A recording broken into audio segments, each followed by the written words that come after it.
Welcome back to Vikram tutorial. E governance के बारे में आप लोग जानते होंगे, तो चलिए आज के वीडियो में आप लोग को बताने वाले हैं ई गवर्नेंस।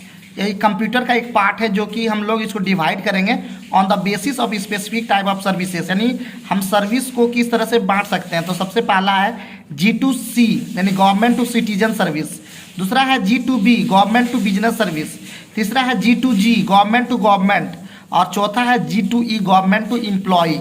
तो आइए एक एक करके हम इसका डिटेल जानते हैं। तो सबसे पहले हम लोग G2C जानते हैं।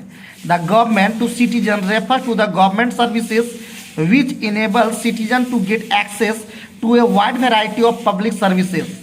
Most of the government services fall under G2C. A citizen can have access to service anytime from anywhere. Services like license renewals and paying tax are essential in G2C.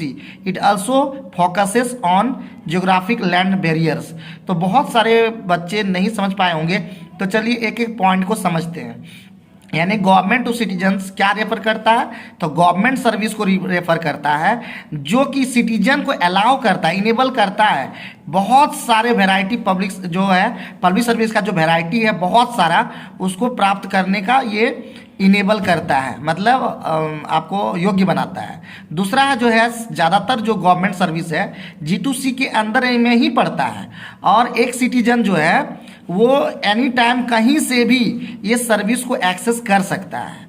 और लाइसेंस रिन्यूअल्स, पेइंग टैक्स, ये सब G2C service में एकदम essential है। ये जो है geographic land barriers का भी फोकस करता है। तो ये है G2C सर्विस। उम्मीद है समझ में आ गया होगा और एक बार अगर अच्छे से आप देख लेंगे तो और भी क्लियर हो जाएगा। G2B service. G2B is the exchange of services between government and businesses organisations.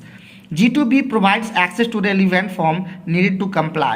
The G2B consists of many services exchanged between business sectors and government. It aims at eliminating paperwork cost and establishes transparency in the business environment वाल interacting with government. बस इसी तरह आपको इसको समझना। देखिए अगर कहीं भी आपको इंग्लिश समझने में दिक्कत होती है तो आप मुझे कमेंट करके बताइए, हम कोशिश करेंगे एक एक जैसे ऊपर में बताए हिंदी उसी तरह सारे हिंदी को भी हम बता देंगे हिंदी में कैसे समझना है। बट उम्मीद है कि आप लोग ये वीडियो जो है वो उम्मीद थोड़ा बहुत इंग्लिश आता होगा, आप समझ पाए होंगे आसानी से। तीसरा है G2G।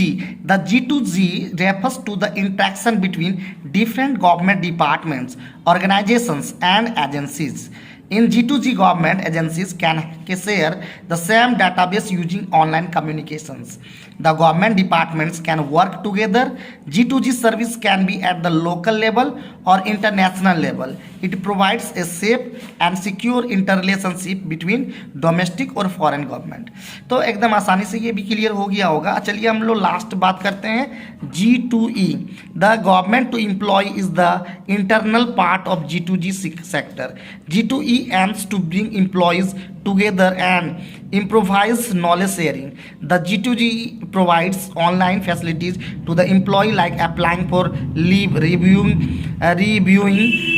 salary payment record and checking the balance of the holiday. This sector provides human resource training and development. Example of successful implementation of e-governments are e-Mitra, e-Seva project, CET common entrance test, ये सारे जो है G2E में sector आता है। यानी जो हम लोग रेल में अभी हम लोग जॉब कर रहे हैं वो भी आपका G2E में आता है। तो चलिए आज के वीडियो में इतना ही, फिर मिलते हैं नेक्स्ट वीडियो में और भी ज़बरदस्त वीडियो लाने का प्रयास करेंगे। तो लगातार देखते रहिए विक्रम ट्यूटोरियल, गर्दा उड़ाने वाला, जहाँ पे हम देते हैं हर तरह का नॉलेज।